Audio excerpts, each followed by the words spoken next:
So we are here today with Dr. Albert Takem. He's not just a weight loss expert, but as a man who understands the immigrant journey. He has been to other countries. He understands what most immigrants go through as diet, work balance, and gaining weight, and then also trying to lose weight at the same time. So this episode could change your life. Just stay tuned and listen to this episode. If you have not subscribed, please subscribe and stay tuned. This episode, you'll definitely get something that will help you. So, welcome, Doctor. Thank you. Thanks for having me. You're welcome. So,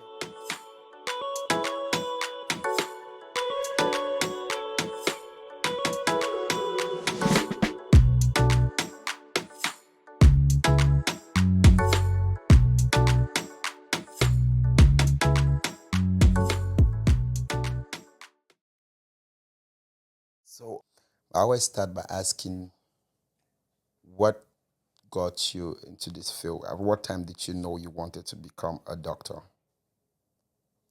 Well, that's an easy question for me because, um, you know, my dad wanted me to be a doctor. From when I was a kid, 2 or 3. My father started telling me, you have to be a doctor. You have to be a doctor, and it's one of those situations where a dad tells a child to do something, and the child too likes what the dad tells him to do. And so from when I was a kid, I always knew I was going to be a doctor. My my entire focus through primary school and secondary school and high school and university, I was all geared towards becoming a physician. Okay. And so I never, a lot of people grow up, they want to be maybe a basketball player, football player, soccer player, and then maybe that doesn't work out, then they do something else. I have, I always wanted to be a doctor. My dad put it in my head and I carried it, and it's been my life mission. So it's pretty simple. I don't have any. So There wasn't a lightning, a moment where lightning went up, a light bulb went up, and I said, I want to be a doctor. It's always been, and today being a doctor is the greatest honor of my life. all right. First, let's talk about immigrants and weight loss because I think that's what we'll be talking most about today. Because if we have to talk about doctor, we just talk about everything. But let's talk about weight loss and immigrants. So I have noticed that in every 5 immigrants who move to the United States, let's say in every 10, weight loss or losing weight is one of their goals. We're just moving to the third month of the year, and I bet you if you check everybody's bucket list for this year, at the beginning of the year, what they want to achieve, weight loss is among that. For me, weight loss is top of my list, and I know with a lot of other immigrants in here as well. So, what would you say is the cost? What is exactly the problem? Why is everybody or every immigrant that gets here starts struggling with weight loss, especially people who were back home, did not struggle with weight gain, but as soon as they get here, they start experiencing that, and then they're fighting to lose back that weight. Okay. So the problem is multifold. It's threefold, and I can tell you based on my medical education and personal experience.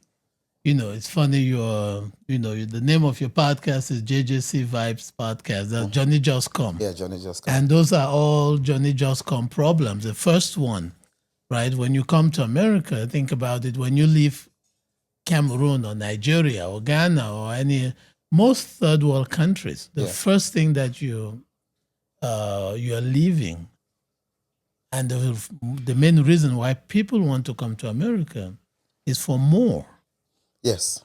right? Or for better in every sense, a better life, a dream that you couldn't achieve in Cameroon, a life that you couldn't achieve in Cameroon. If you think about it mentally, how we think back home, right? Most people grew up lacking.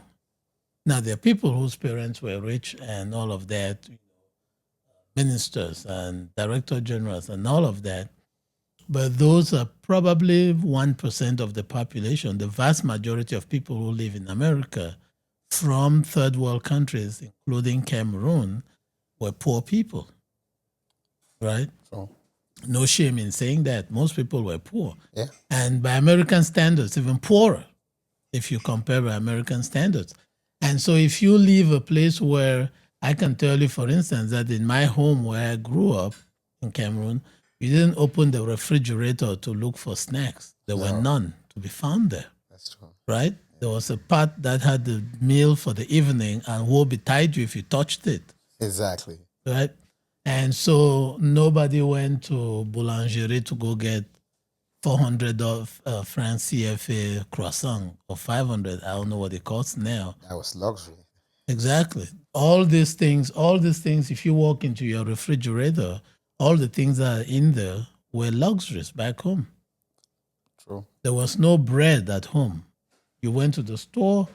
If there were 8 people, you got 2 loaves of bread, you sliced it, everybody got a slice, and you ate it. If you were still hungry, you drank water. Right? True. And so you leave that, and then you're arriving in America, and all of a sudden, the person you're living with, who took you from the airport, you open his refrigerator.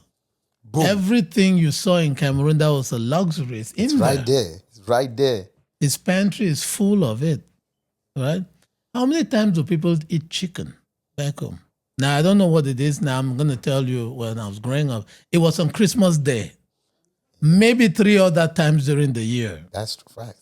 Right? Or when a big visitor comes in, a very big visitor. Exactly. And you don't even get to eat the part of you get to eat the chicken feet. Yes, they'll give you the feed and, and things like that. So now in America, you can buy the whole chicken. Matter of fact, people now go to somewhere there in Pennsylvania and buy the whole cow and bring home. Right? Yeah. So you leave situations where there was a lot of want, people didn't have. And they come to America, the land of abundance. You have everything. You can eat as much as you want. You can buy as much as you want. Croissants are everywhere. Bread is everywhere. You don't have any. You don't have to. For as women, most of the time in Cameroon, when they went and ate a croissant, a guy bought it from them. For them, yeah. Took them out on a date, right? Yeah. And bought it for them. Now they can buy it themselves, a lot of it, and then they eat a lot of it. So you have some things in the mind, and I say this from a personal perspective.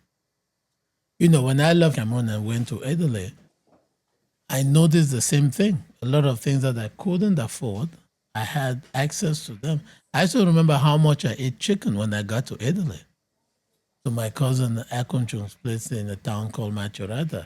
I mean, I saw so much chicken. I was eating chicken every day. He always had it, and I like chicken. And rice and stew, things that you waited for Christmas to eat abundantly of. I ate it every day. And, so I gained some weight, and then school started. I started medical school, and then I started interacting with Italians who are very, eat in a very, what I call organized way.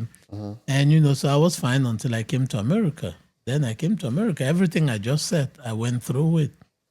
I mean, my first 6 years in America, I think I gained like 40 pounds.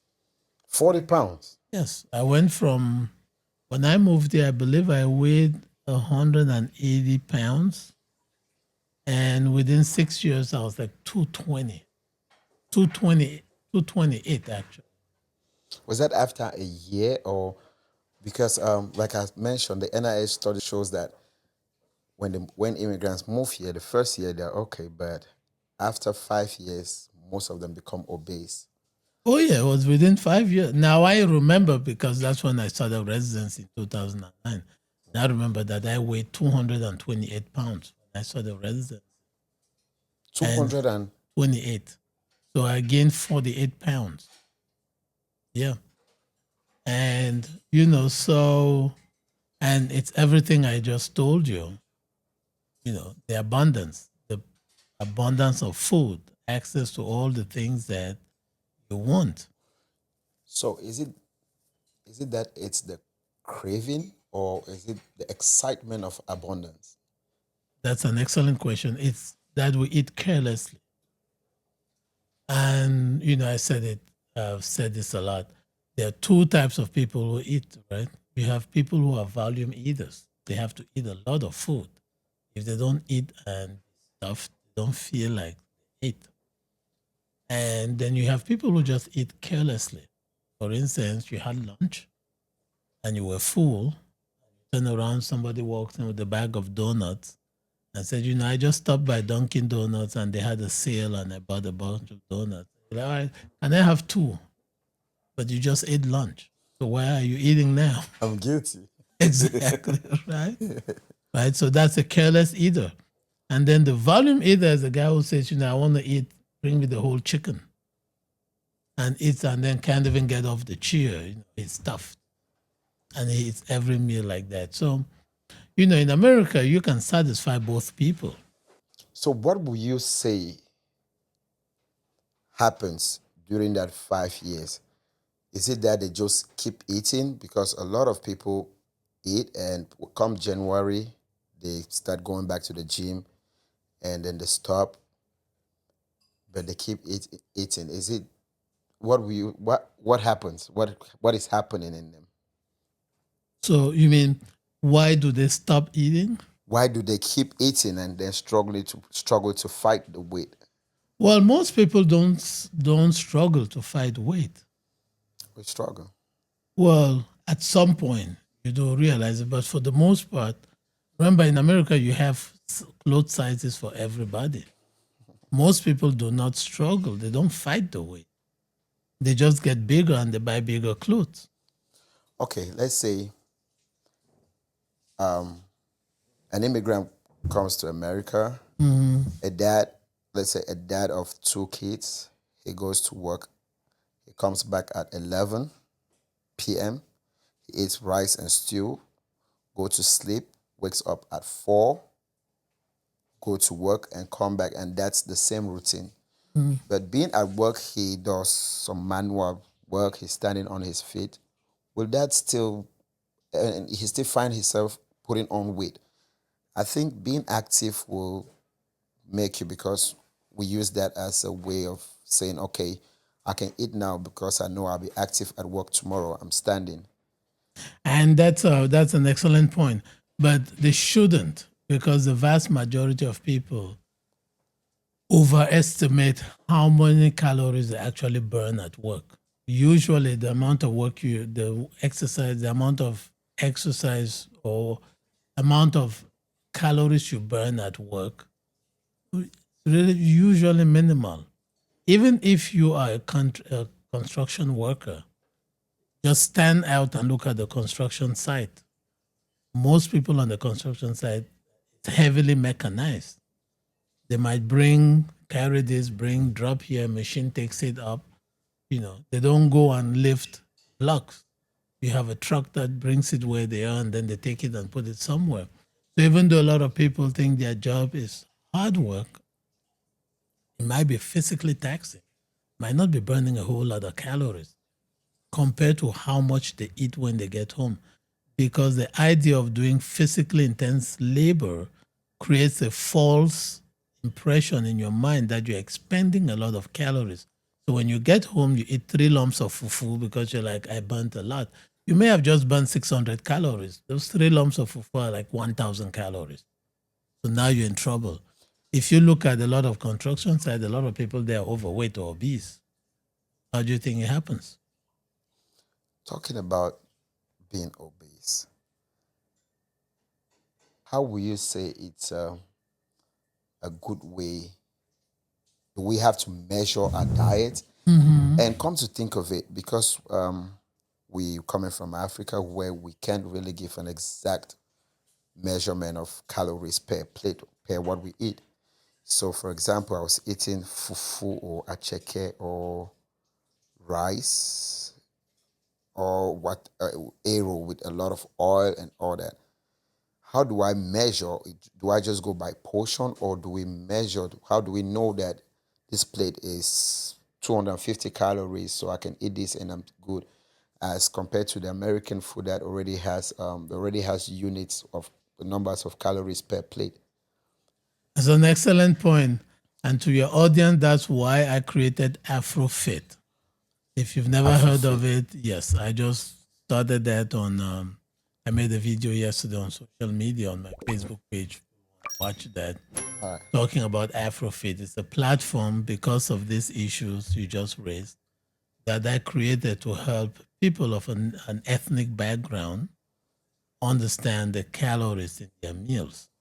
So I created something called an African Diet Guide, which is the first step in that direction, where I broke down meals. If you open it, you can download it. There's a link on my Facebook page.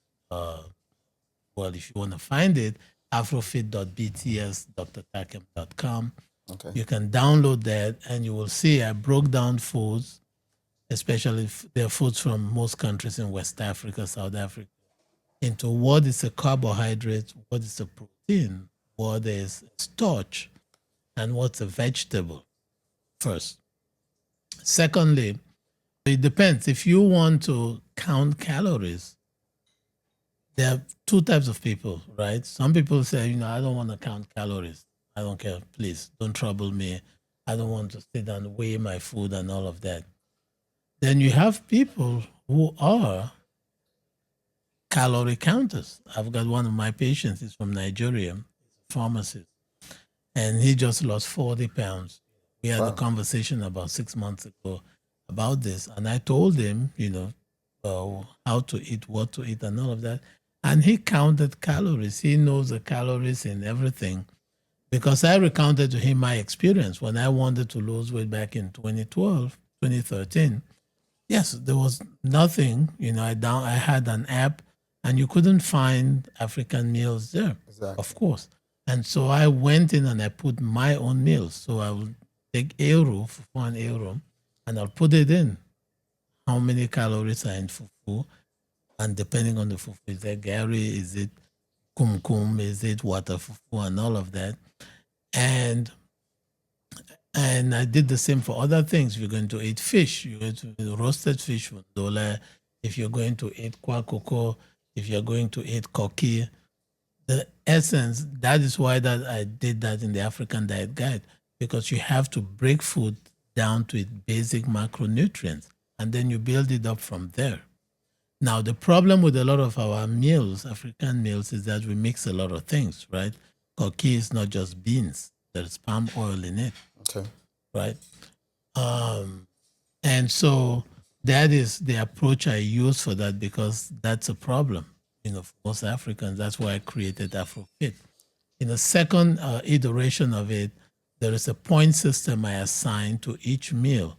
So if you want to eat, for instance, you say you want to lose weight, say, okay, which are the meals? I don't want to count calories,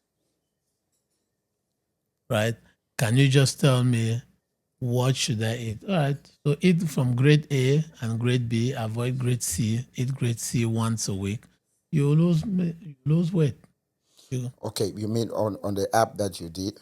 Yes, on the African Diet Guide. You can see there all the meals. What is, for instance, say for instance you take a plate of achu. Uh-huh. The fufu is carbohydrate, right? Yeah. The soup is primarily oil based, so that's fats. So in the diet guide, that's a grade D. Grade C would be the fufu, and then the protein will be the tripe, the meat, beef, and the tripe, and all of that. So those you don't really have to worry about because they're generally low in calories and very filling. So the first thing for an African to lose weight is understanding what is on the plate. Even if you don't want to count the calories, you have to have an understanding of when I look at this plate of food, what's in it. Does that make sense? That makes sense. Yeah. Because it is true that our meals are not standardized. A lot of time you don't get the food label. But even people, Caucasians, for instance, when they want to eat, they have to know what's on the plate.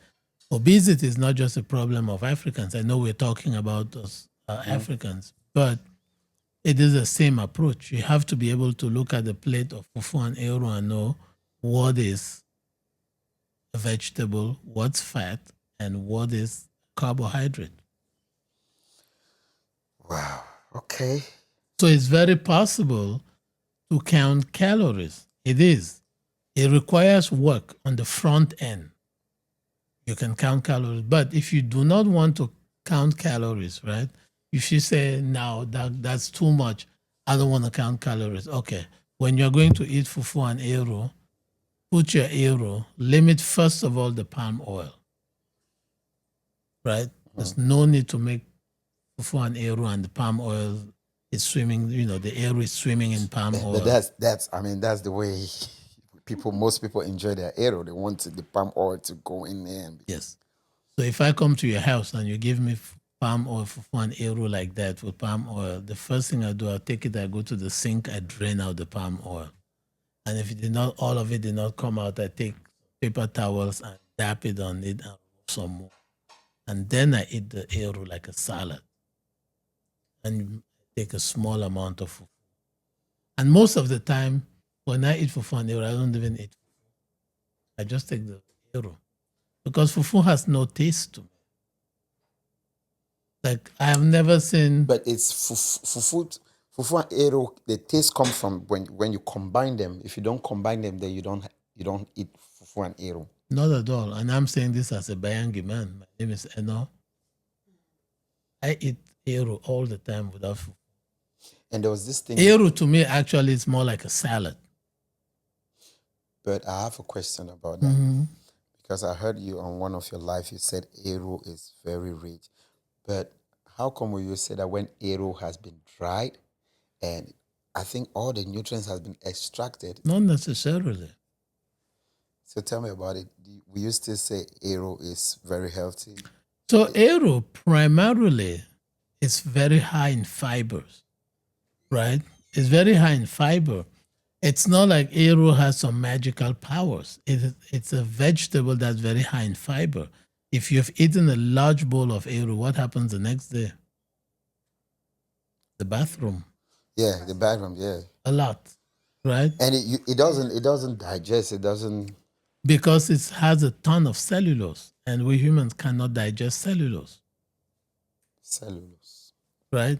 And so that's why it's a very good laxative.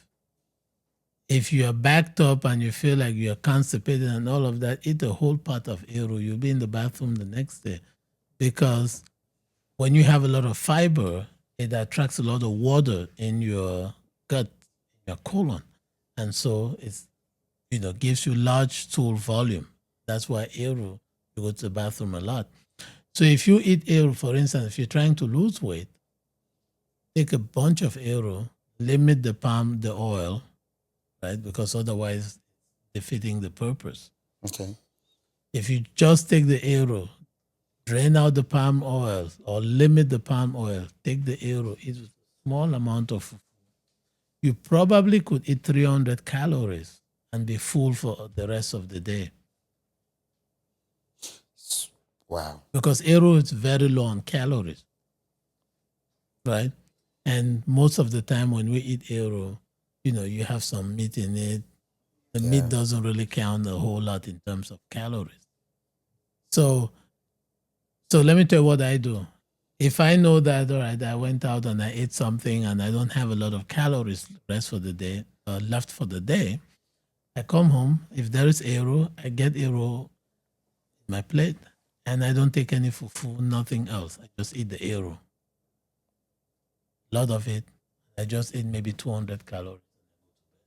So is that how picky you are? Is that how particular you are about your health, about what you eat? Yes, you have to be obsessive about it. Is it possible? Very possible. Do people do that? I do it. I'm thinking for myself. You have to.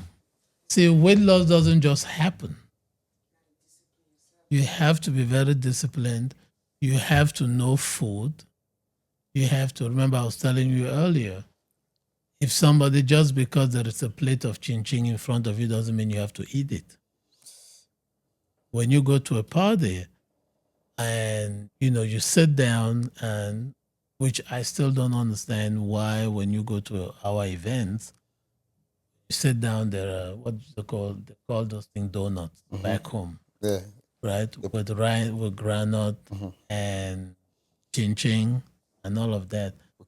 They call it entries, like the entries. Yes. By the time if you're done eating that, you should not be eating for the rest of the day. So will you say, because we African, we do our parties, our baby showers, it's always late at night at 10, and then everybody goes to eat. Do you eat at parties? Do you go to the table at that time? I do. But you picky of what you eat. But if I'm going to go to a party, and generally, because our things start so late, I generally don't go there to eat. I'll eat at home. So I'm going to eat my dinner. And then when I go there and they say it's time to go for food, so what I do is I'll walk to the table and I'll look at, first thing I look for is a vegetable.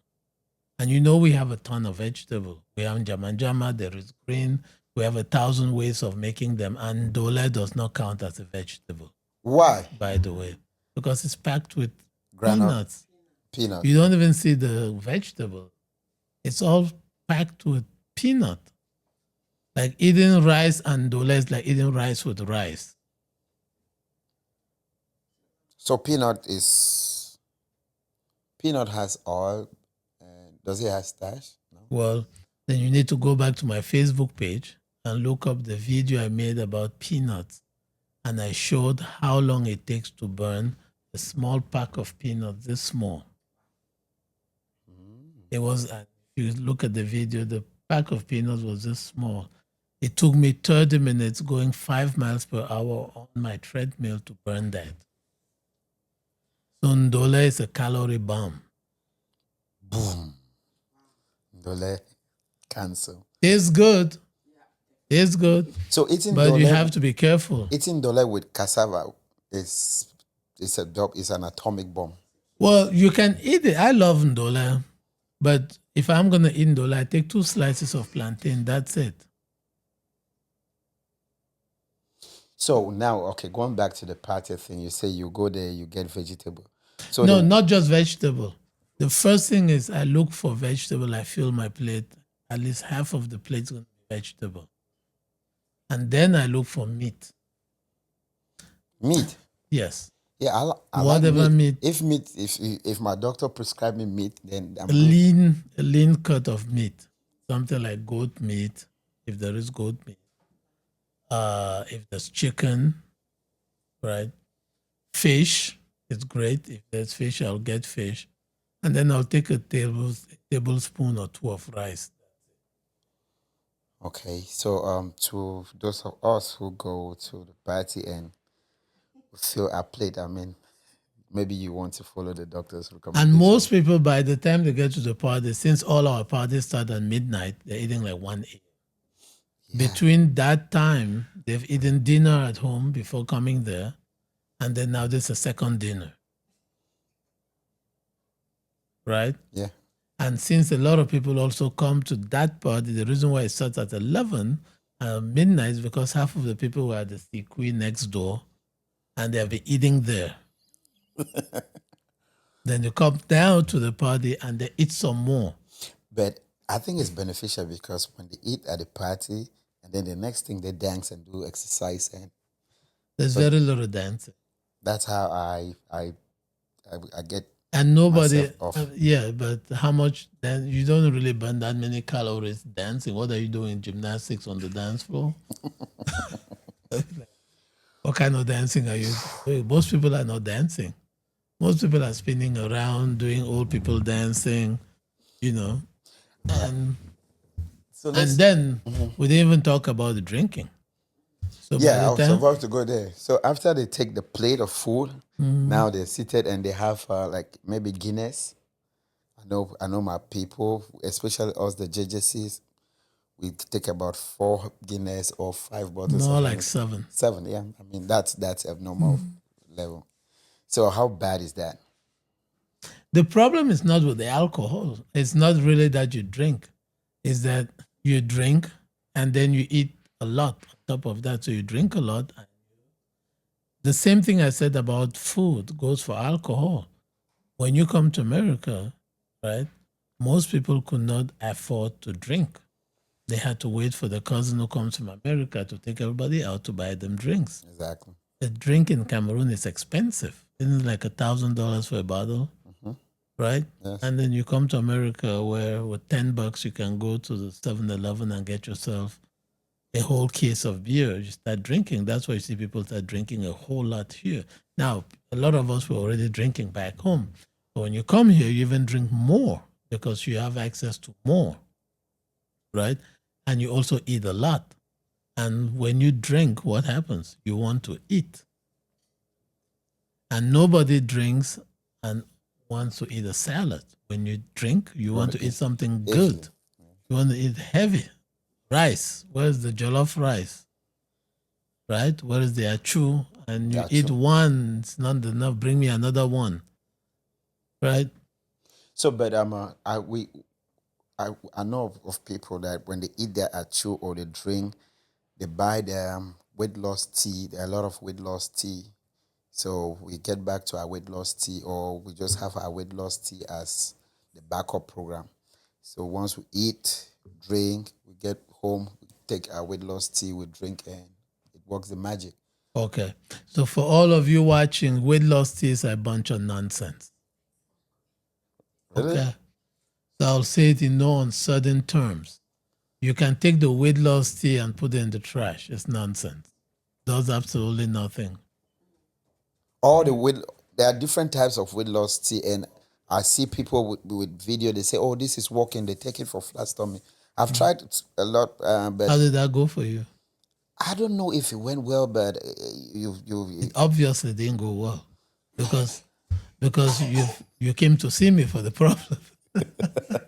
Maybe because I wasn't consistent. The girl said, "Oh, you're not consistent. You have to take it." Did she sell it for you? Yeah, I bought it from her. Yes. That's why she said you were not consistent. So, so you just got scammed. So what about this other one? There's this thing with the prawn juice. Nonsense. Because it works when I take it. When I just got here, when they told me about prawn juice, when I eat a lot, I take it, and then it's laxative. So do you believe that when you gain weight because you are full of poop or you're full of fat? Okay, so laxative takes care of poop, but not of fat. Yes. So pray tell me, how do you lose poop and lose weight? So why? Now you can lose poop and lose weight, but you're not losing fat. You still have all the fat with you.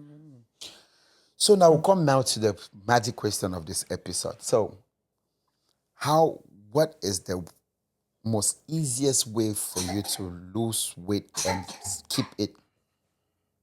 The easiest, not the ones who have to go to the gym and do a lot of exercise, because the weather here does not even permit a job schedule, stuff like that. It doesn't permit somebody to be going to the gym 24/7 and taking care of family. What would you say is a shortcut to lose weight? Okay. That's an excellent question. I'm going to give you the easiest way ever created by man to lose weight. Is that when you wake up after this show is over and you walk to that kitchen to grab something to eat, before you put it in your mouth, ask yourself, am I hungry, or am I eating because I'm bored? Or am I eating because I'm stressed and I want to soothe my feelings? 3 questions. Am I hungry, or am I trying to soothe my feelings? So am I eating emotionally, or am I eating because I'm bored? That is the easiest way. Because if you answer that question, if you're eating because you're hungry, you will find something and serve yourself a normal portion of food, sit down and eat. Then when you're no longer hungry, you stop. If you're eating because you are bored, which is what we do in America, right? And you go watch TV for basement. I beg, give me some rice, then I'll go. They give you rice, you take it, you sit and you put on the TV and you're eating. So guilty because last night I went to my kitchen at around 11, opened the fridge, and I knew if I took out that rice and put in the microwave, it's going to signal upstairs and I'll get backfire. She's going to talk at me and say, "Why are you eating at this hour?" So I was standing there and I really wanted to eat the rice. But from what you say now, I'm thinking I wasn't actually hungry. I just wanted to. You just wanted to eat. Because maybe I was bored. You are bored. But I was bored. Mm-hmm. But when I got there, I decided now to eat fruit. I saw some purple fruit, so I decided to eat it. So that's not better, by the way. The purple fruit was not better. Remember, fruit is all sugar. So how do we even fight this weight? I thought fruit was very good. That's why you have to follow Afrofit, because I've had all these questions for a long time, and I decided to create a platform where I will give Africans or people Black descent this information, because there's just so much disinformation. Many people eat fruits a lot and think that they're doing great. If you eat 7 mangoes, you might as well just have eaten a pot of rice. Whoa. Because mango is all sugar. Pawpaw is all sugar. I just bought some very sweet mangoes today. Yes, they're all sugar. If you eat 3, 4 of them, think about it. 1 mango is probably like 180 calories. Depending, if the big ones could be 200 calories. If you eat 4 of them, it's 800 calories. Why didn't you just eat a pizza? I think it's very, very important that we look at our food from the calories counting.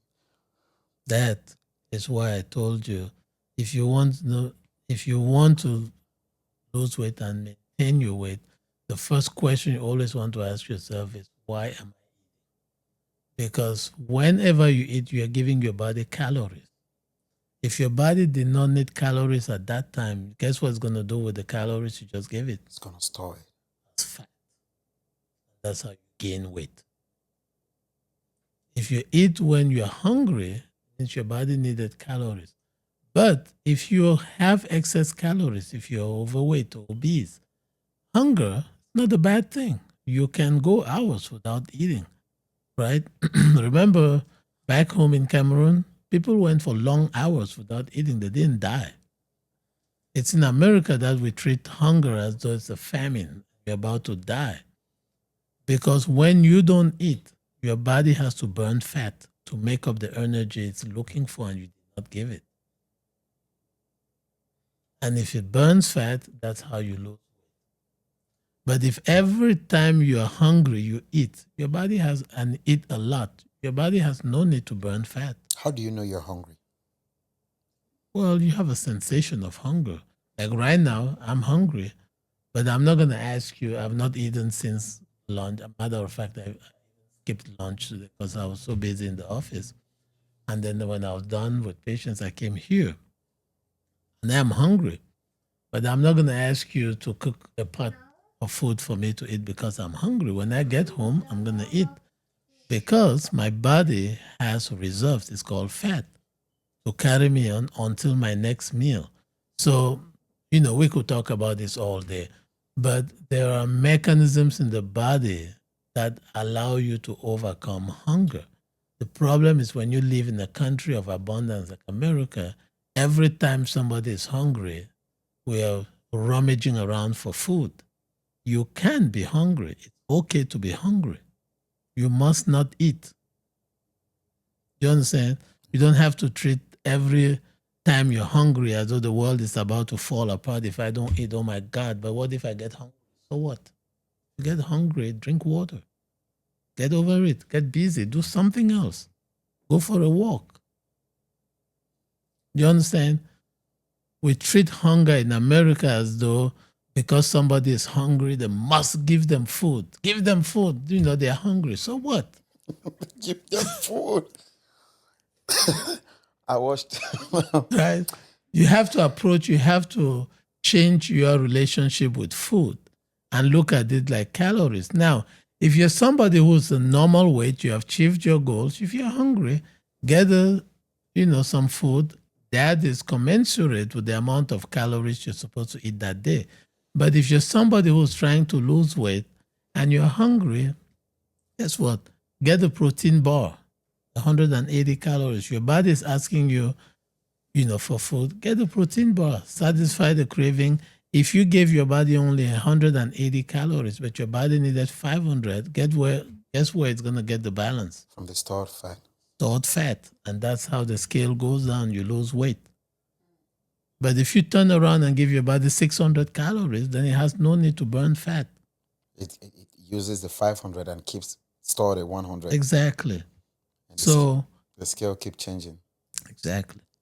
Without a calorie deficit, there is no weight loss, regardless of what you do. If you do not give your body less calories than it needs, it will never, ever find the need to burn fat. So, what happens to those bodies that store fats only in the belly or in the butt or just in the arms? Is that your body partitioning the fat? Well, you do have some people, some genetic or some ethnic differences in the way we store fat, right? Black people, for instance, especially black women, tend to store fat around the hips and the butt and that. And black men tend to store a lot of fat, subcutaneous, visceral fat. But by and large, fat distribution can make a difference when you are maybe 200, 220 pounds. But by the time most people get to 280 pounds, they got fat everywhere, on the face, the neck, the hips, everywhere. Right? Mm-hmm. So the fat distribution doesn't matter anymore. And when you start losing weight, you cannot pick and choose where you lose weight. Okay. Your body is going to burn the fat wherever you have it. Okay.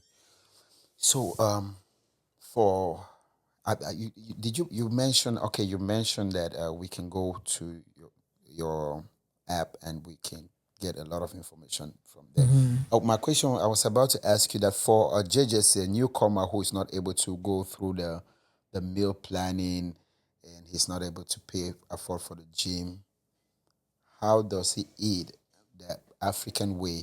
I think that question you answered by saying we should go to your app and get answers from there. No. So if you're a JJC and you're trying to maintain your weight, the first thing is realizing that you're going to be in America for a long time. So you don't have to eat everything the first day you got here. Okay. Right? Yeah. You're going to be here. Well, hopefully. Trump now, we never know. But let's say by and large, you're going to be here. And so you don't have to eat like the country's running out of food. You don't have to eat everything you see, right? You don't have to go to a party and eat everything there. You're going to be here. There will be plenty of opportunities to eat. Got to calm down. You have to slow down. Because that's the problem, is the excitement. It's I just came to America, my mommy, I see all the chopped meat, pig, see burger, things that you only saw on television. Remember in Yaoundé, there was one, when I was a kid, one fast food at Tiger Arcade, then Avenue Kennedy. Mm-hmm. I don't know if you guys are from Yaoundé, but there was one there, and I ate a burger there twice my whole life in Cameroon. And each burger was like 700 francs CFA. And that was only on a date with a girl after I'd saved money for like 3 months. Exactly, yeah. And then imagine coming to America and there are burgers everywhere, right? Actually, here, a burger in Cameroon, a burger is a luxury, right? How many people could go to Tiger and buy that? Couldn't. In America, fast food is junk food. In Cameroon, fast food is a luxury. And so you have to realize that fast food in America is junk food. So you don't want to eat a lot of it, right? That's the first question. That's the first thing at JJC. If you grab somebody who just got off the boat, you have to sit them down and let them know that this is in America. Now you dinner for America, you want a junk food, right? Put it in your head. This is not Health. luxury food. I know in Cameroon you couldn't afford it, but here you can. But even though you can't afford it, don't eat it as much as Yeah. because that is a problem. Yeah, but when I got here, my brothers told me that, but I thought they didn't just want me to enjoy. Mm-hmm. And each time I was working at a warehouse, each time I go for break, I go to a 7-Eleven, Mm-hmm. I buy the pizza and I buy the chicken that is standing there. I enjoyed it. I used to enjoy my breaks those days. You went to 7-Eleven. What would you get? The The pizza pizza and the chicken and the in chicken there. that's turning around. And Yeah. well, I like that actually. I I'll used to tell enjoy you, it. I like that. I've forgotten the name of that chicken. But you know how I eat when I go to 7-Eleven, I always get it without the bread Okay. because I like the chicken. I've forgotten the name of it. That thing that's flipping Yeah. around Yeah. at 7-Eleven is delicious. But I just order, like when I travel, if I go to a 7-Eleven for gas, I would get one or two, but I don't take the bread. So if you do that, you already cut the calories in half. Like a hot dog, right? Even at 7-Eleven, they have them. If I want a hot dog, I just get the hot dog. I don't get the bread because what I really want is the hot dog. Let's switch it a little bit. Let's talk about GOP1. You prescribe that a lot to your clients, and a lot of people, we've been watching that on TV. We see now that there are a lot of places where they say you can even get Ozempic or the other one, Wegovy, semaglutide for $20, $30, $35. I see a lot of advert. What do you have to say about that, and how truthful is that, and does it really work? Okay, so it's a good question. The GLP-1 medications are fantastic Yeah, drugs. GLP. They're wonderful drugs. I've done several podcast episodes. Um, so you have the normal, the branded drugs, Wegovy, Mhm. Ozempic, the semaglutide comes as Wegovy and Ozempic. You've got tirzepatide comes as Manjaro and Zepbound. So just for clarity's sake, semaglutide, when used for treatment of obesity, is called Wegovy. When used for treatment of diabetes, it's called Ozempic. Likewise, tirzepatide, when used for treatment of diabetes, is called Manjaro. When used for treatment of obesity, it's called Zepbound. Now, then you've got compounding pharmacies. Now, because these drugs were so popular, there was a huge shortage of the medications. And so compounding pharmacies were allowed to make the medicines, right? And distribute them. Okay. And so that's why you had this flourishing of many places where you could get compounding semaglutide. Now, a lot of them were made by reputable pharmacies, very safe, but some of them were also made by not so reputable pharmacies. A lot of them, people opened Wegovy, semaglutide shops in malls and all sorts of things where they were giving the medication. It always goes back to the old question of healthcare. You always want to be careful where you go get things. If you go to the 7-Eleven and you pick up a medication and inject yourself, then you die from it, you only have yourself to blame, Yeah. right? So you always want to be careful. Same like medical advice. If you go on the internet and you read up stuff, start doing it, then something happens to you, you only have yourself to blame. So but going back to GLP-1, they are very effective medications for weight management. They're a fantastic tool. And in the field of obesity medicine, which I have been practicing a long time, and even as a primary care doctor, we've not had many tools to deal with this problem. It's a blessing that we have medications now that can help the problem. So is it for most JJCs, they have challenges of having health insurance. So what if they want to get those prescription? How do they go about it? Well, they can pay out of pocket. You have places where you can get compounded semaglutide. For instance, I have it in my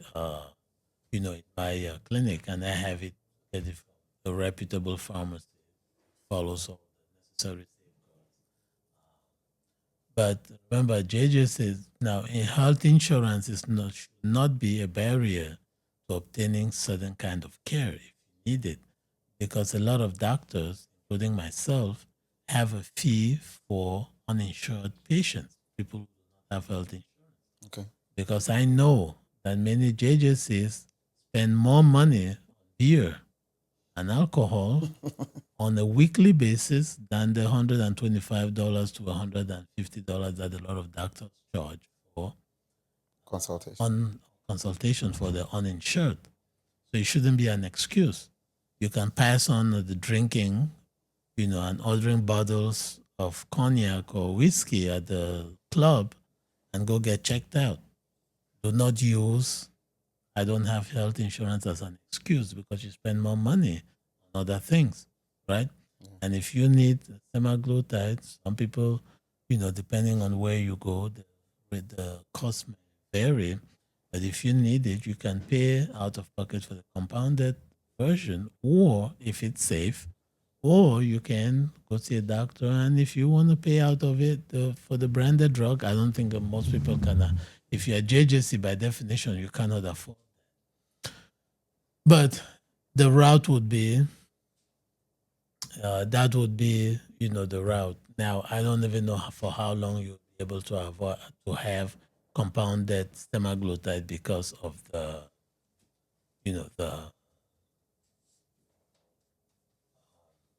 Wegovy. I think the drug shortage is almost over, so probably be taken off the list of medications that that for which we have a shortage. Hmm. So there might not be any compounded semaglutide anymore. But bottom line for the JJC should not sit at home and say I don't have health insurance, so I cannot see a doctor. Because even when I was here, I lived in this country for 5 years as a JJC, and 5 years I didn't have, papers. I didn't have a social security number. But I know that if I needed health care at the time, I could go see a doctor. I could afford to pay $99 because I spent $99 on other things. Good one. Wow. So we talked about food. So let's talk about mindsets.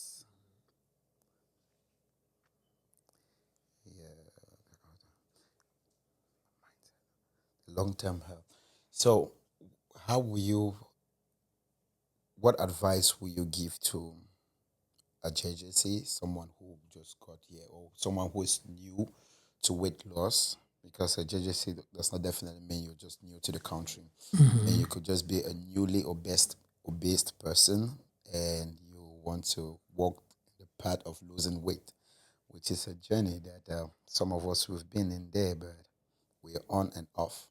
So, what advice will you give somebody who is new to this path of weight loss regarding their feeding, life balance, and mindset? The biggest thing of the three things you mentioned, the biggest advice I have is mindset. It's really how badly do you. It's like everything else in life. Weight loss is no different than when you want to achieve something in life. It is mindset. How badly do you want it? Right? I discussed this in my book, Intentional Weight Loss. The difference in the first chapter, I talk about the difference between people who have a desire to lose weight and people who have made the decision to lose weight, right? If you're a JJC and you desire to lose weight, you might do what I used to do. You go to the gym, right? First decision. Anybody wants to lose weight, weight. first thing, go sign up for a gym. Going. But you forget that you have a job. You might be a home health aide somewhere. Yeah. Might be working with somebody else's papers. Yeah. Might be using somebody else's things. Mm-hmm. Not be able to sign up for a gym, Mm-hmm. right? Yeah. Those things are out of your control. If you decide that this really matters to you, you really want to lose weight, the one thing that's under your control is how much food you eat. Now, if you're a JJC and you're all straight, and like nowadays, different from the 2090s, guys come here now, 6 months they do IT and they're working and they're making money, right? Yeah. So the concept of a JJC has really changed. But if you're trying to lose weight, you have to decide, you have to mentally, the mindset is you have to decide, am I somebody who's trying to lose weight, right? Who desires to lose weight? Or am I someone who has decided? Because the guy who desires goes to the doctor, tells the doctor he wants to lose weight. The doctor gives him medicine and he says, I'll take it, and you go, and then he comes back a month after the doctor puts him on the scale, he lost 0 pounds, maybe even gained 3. Now, the guy who has decided to lose weight, and I've said it 1,000 times, everybody who knows me, goes to the doctor and tells him, Doc, I'm tired of this. I don't want to eat any food again. Can you zip my mouth and my stomach? I do not want to eat food again. Doctor can do it physically, but he can do it chemically. That's why he gives you Zempic or Manjaro, Wegovy, Zepbound, whether you have diabetes or just obesity. When you take those medications, or even phentermine, they chemically zip your mouth, right? Because they make you not feel hungry. And so you don't eat. But the difference between those two people is that one guy went to the doctor and said, give me a phentermine, but I still want to eat. He still goes around and eats all the food he sees, even when he's not hungry. Then one guy says, you know what, I don't want to eat, but I know that if I sit and not eat, I will get hungry. Doc, help me. Give me something that will help me not eat. So the reason why this guy doesn't lose weight and this one does is mindset. This guy has decided that I will not eat a single day in my life again until this weight is gone, hyperbolically speaking. When you gave him phentermine, you gave him Wegovy, you give him, or you give him semaglutide, you give him tirzepatide, you solved his problem. There's a guy who sits and says, Doc, I went 3 days, I didn't eat. He comes back to my office, he lost 11 pounds. The other guy takes it, but still wants to eat.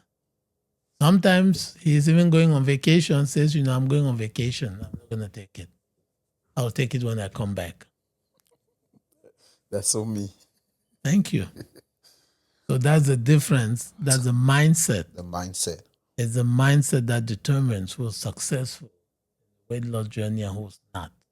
So first you have the mindset, and then your doctor now to support you with medication. And that medication, whichever you give the client, it doesn't affect you. They go through a screening first before they prescribe this medication to them. Yeah. You got to make sure that they're fine. You have to ask them certain questions. Some people cannot take these medications if you had a family history of personal or family history of acute pancreatitis, medullary thyroid cancer, multiple endocrine neoplasia, 2A or 2B. You cannot take them. Don't have this, those are very rare conditions. So if you don't have any of those histories, you can take them. Wow. Thank you very much. Thank you. But the medications are not magic. And I say this over and over in my podcast. It's not magic. Many people take it, don't lose a single pound. Many. So maybe that one is not original. That's what my people say. No. Even the people whom I prescribe who take the branded drugs, many of them don't lose weight. Because if your mindset is not right, you're not going to lose a single pound. So the most powerful tool is your mind. And Your mind. So what weight is okay. It's considered okay for a 32 years old man. In medicine, what we use is a body mass index, BMI. Mhm. And it is accurate for the vast majority of people. There are a few situations you have to take in particular, you have to consider. But for the vast majority of people, the BMI, the body mass index, is the relationship between your height and the square root of your weight. So, so basically, if your body mass index is 24.9 or less, or between 19 and 24.9, it's considered a normal weight. Between 25 and 29.9 is considered overweight. Between 30 and 34.9 is considered, that's class 1 obesity. 35 to 39.9 is class 2 obesity. Anything over 40 is class 3 obesity. So there is really nothing like the weight for an age, Okay. because it does not factor in your age. There are some age, but when we want to get into the nitty gritty of fat content, there are some variations, some adjustments we can make to the BMI. But I always tell people, generally, if you can sit and see your stomach, your BMI is not normal.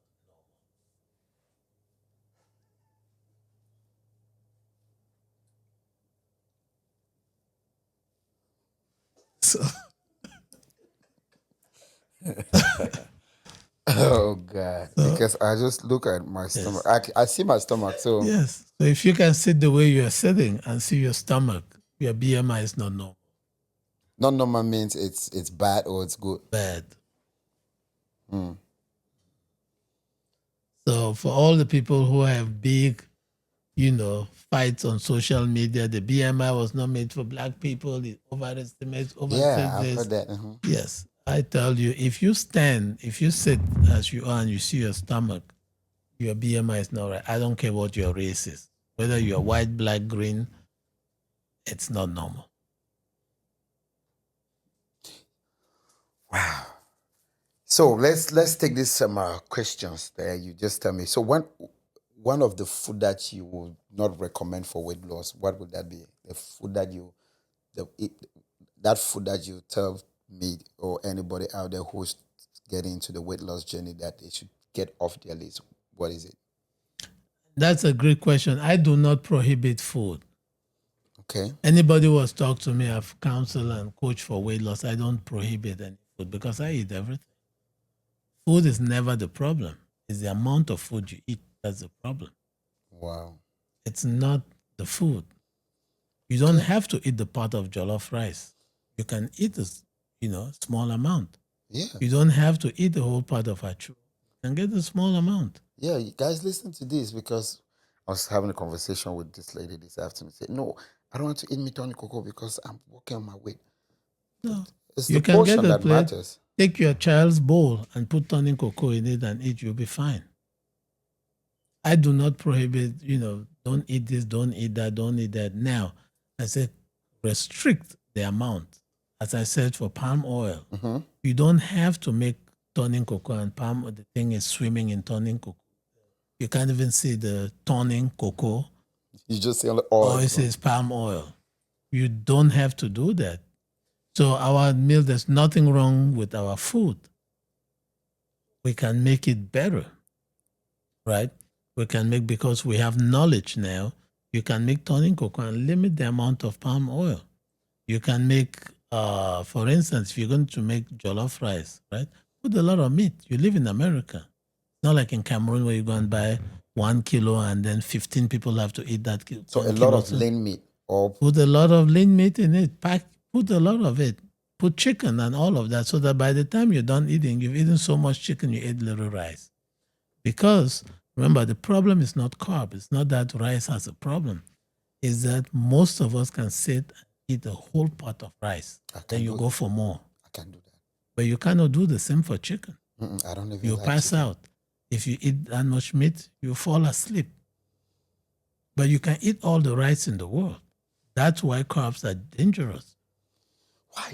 Why do carbs? And the things that have carbs are those things that I really like. I like bread. Mhm. I like rice. I like rice. Mhm. Anybody that knows me knows I like rice. I Yeah, love rice. everybody does. Everybody loves it, but that's why we gain weight. Not that carbs are bad per se. So if I decide now and I cut out rice and I cut out bread for a month, I'm definitely gonna see a change. Yes, but again, you don't want to cut out things. I'm not a fan of telling people cut this out, because you know what? When you lose the 20 pounds, next month you start eating again, you gain all the 20 pounds back. You have to learn, you have to change your relationship with food. When you buy bread, you don't have to eat the whole thing. Take a slice, put the rest away. You understand? Yes. You have to, that's what I was saying, mindset. Mindset. We You go have back to to change mindset. your relationship with food. You have to start learning to eat for energy, not to eat because the food is there. There is no point in eating a whole slice of food, because after you've eaten half of it, the rest na jolanga, Exactly. Exactly. right? Yeah. I don't know how to say that in English. Yeah. If you eat one lump of fufu, beyond that lump of fufu, the rest It's is just gluttony, it's langa, gluttony. as we call it back home. And gluttony is even a sin in the Bible. That's what I heard. I don't know how true that is. Don't come for Exactly. me. So, Oh. So this conversation that we were having is not just about fat, but it's about reshaping people and giving people the confidence, because looking good or feeling good or sitting down and not seeing your belly, mhm, that's confidence. And a lot of us, we're losing confidence because, I mean, we're in America, the land of abundance when it comes to food. So mhm. we're bound to maybe eat and we don't control it. So if you're listening to this podcast, before you eat that food, you want to ask yourself, are you eating because you're hungry? Or are you eating because you're bored? Or are you eating because You're you're stressed out. stressed out? So if you're hungry, put some food, small portion, eat. But if you're stressed or you're bored, get busy, do something else, and don't eat that food. You're just about to add another calories to the one you already have packed. Yeah. And if you do that, you're gonna gain back that confidence. So there was a question I wanted to even ask you. So how important is going to the gym versus having a good sleep related to weight loss? So, going to the gym, I always tell patients when people come and see me to help them lose weight, I always tell them don't go to the gym for 3 months. Don't do it, because it's a distraction, right? You don't need to go to the gym to lose weight. It is important to go to the gym. It's very important. I work out. Okay. But most people, and I had a patient today, actually, today, yes, who told me that she didn't gain any weight. No, that was yesterday. She didn't gain any weight. She didn't lose any weight because she stopped going to the gym. And when she stopped going to the gym, she felt like she wasn't in the program and she started overeating. She actually gained 3 pounds, right? And so I listened and I told her that's the reason why I told you to not work out, because people associate being on a weight loss program, trying to lose weight, with going to the gym. But when you plan on going to the gym, it's many variables out of your control. Your child can get sick, you can go. Your car can break down. The gym might be closed by the time you leave work. You might go there, somebody else is using the machine. You can't get on it. You only had 1 hour. You want to get 45 minutes on the treadmill is taken. Somebody is there, right? And all of that is useless, because exercise is just like 25% of weight loss. The vast majority of weight loss is what you eat. And no one stands in the way between you and that fork and knife, right? You are in full control. You can put it down. You are in full control of that. The one thing you have absolute power over is how much food you eat. You don't have control after how much exercise you do because you can have your best intentions to go to the gym in your own house to go work out, but the lights are out. Or it's winter and you woke up and it's 55 degrees below zero. Can't go out. Right? Yes. Or you want to go, your child is sick. Or you just got an email from your colleague at work that they can't show up, so you got to cover them. Many things happen. Exercise is notoriously unreliable for weight loss. But the one thing you can control is the fork and the knife. You know when to put it down. You can control whether to go to the kitchen or not. That part is within your power. Wow. So what is the greatest myth that you've ever heard about weight loss? Depends on how much time you have. I've heard many of them. But the biggest one is that I chop the African food, I don't feel lose weight. Yeah. I mean, me too. I used to think that it's only hamburger or the cheese, the stuff like that will Yes, give me weight. I knew that turning cocoa, corn chaff, stuff like that would not give me weight. That's the biggest fallacy or the biggest myth I see with a lot of Africans, that Africans tend to believe that they cannot lose weight because their food inherently is bad, or their food inherently you cannot lose weight because our food is inherently fatty. And it's not true. I eat primarily an African diet. I mean, I can't remember the last time I ate pasta. I eat primarily an African diet, but I've learned to eat it.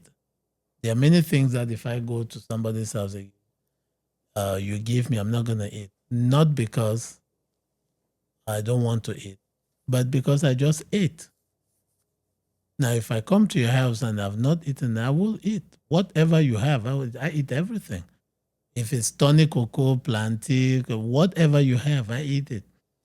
But I've trained myself to eat it according to my energy needs. And there are many people like that. I was telling you about my patient, pharmacist, who was telling me how he eats. He eats a Nigerian. So he eats primarily a Nigerian diet.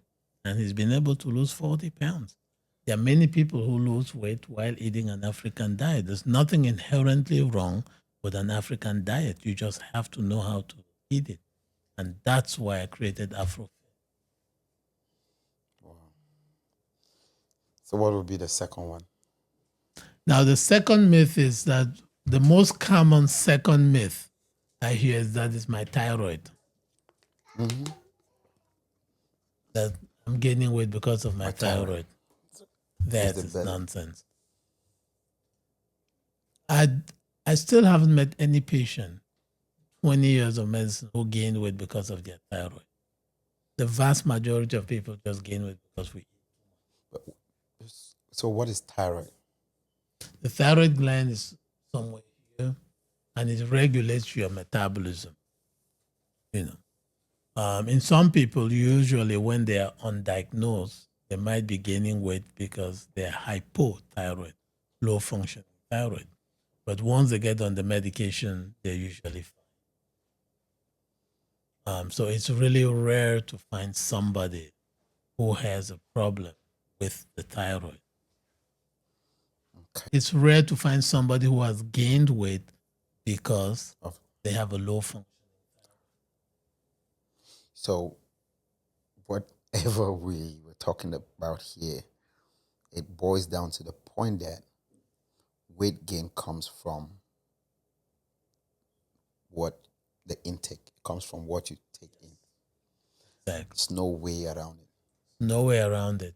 It's not that you don't move enough. It's not that you don't exercise enough. It's not that you don't drive too much. It's all because of how much food you eat. Regardless of how little you think you eat, it's still too much. Thank you very much, Dr. Takem. Thank you for coming to joining us on this podcast. It has been a really, really interesting and a very educative episode. I know most people will not like me. I know. I'm already feeling like I don't like you because you're not saying anything that will please me. You keep saying it's a portion, and I'm picturing my portion. I don't think it's too much, but from what you're saying, I have to reduce that because whatever I see in the physical is what I put in the inside. Exactly. So we have to reduce what goes inside to be able to portray what we like. Exactly. It sounds very easy, but it's going to be very challenging. It's very challenging, but you've done harder things in life. Coming to America was not easy. It's true, especially the path that I took to America. Living in America is not easy. Getting this house was not easy. Not at all. You've done harder things. I did not think I could compare that to enjoying, because you know this thing you're also saying that we should reduce the portion. That food that we buy is the enjoyment that we try to enjoy our money because we're working hard. Yeah. So at times I want to eat 5 meat. I really want to eat a big portion of it just to enjoy my money, to feed the body that works the money. Well, you should watch the week 3 of podcast, Afrofit podcast. I talk with a cardiologist from Ghana, Dr. Isaac Asari. We're talking about how money kills Africans. The very thing you worked hard to get is what's going to kill you. Right? Because you worked hard to achieve all what you have. Then you will use it to gain 50 pounds and give you a heart attack. And you die. Then you'll die. So maybe you should not work hard. Or? No, mindset. You have to change your mindset. It's the mindset. Yes. Because in America, people who are the rich, famous in America, skinny. Yeah, that's something. In Africa, the rich and famous, the Yes. richer you get, the wider your waistline. In America, the richer you get, the smaller your waistline. That note, Who did that to us? mindset. Mindset. So maybe we should title this podcast Mindset. That's what happened to us. Mindset. Mindset. Okay. So if you're listening to this podcast, I hope you learned something. Mindset. Mindset does not just apply to how you're going to buy your next house or your job or those big stuff. Mindset starts with you, the fork, and the knife. Yes. So apply mindset right on the table right there. Before you take a bite, you have to apply mindset. Exactly. Wow. So we also talked about the GLP. I think that will be a shortcut to many of my JJC people because we really want to use that. And you said using the Wegovy and also reducing your portion gives quick results. Does not give quick results. There are no quick results in weight management. Let me break it down to everybody. Wegovy, semaglutide, tirzepatide, they are not shortcuts. You still have to put in the work. As I told you, a lot of people take it, they don't lose any weight. Because remember, you can take it, but the medicine does not cut your hands and your legs. You can still go to the kitchen. You can still eat even if you're not hungry. Goes back to what I was telling you, the quite fundamental question whenever you're about to eat. Ask yourself, why am I eating? Am I hungry? Or am I bored? Or am I stressed out? 3 questions. The answer to that question will determine what will happen when you step on the scale next week. Thank you very much. Thank Welcome. you. And thank you all for watching. We'll see you in the next episode. For those who have not subscribed, thank you for watching this episode. Please subscribe, share, and we hope you learned something from this episode. And your subscription, please do subscribe so we get to do more of videos like this to share with you guys. And I'll link up your podcast. What's the name of your podcast? The Afrofit Podcast. The Afrofit Podcast. I'll link that up. And I want to be a guest in your podcast sometime next year after I have followed what I've learned here, and I'll come on your podcast to testify. Absolutely. And or maybe to accuse you of putting me on the wrong path. Yeah, but definitely I'm going to try. And I hope you all also are going to try this.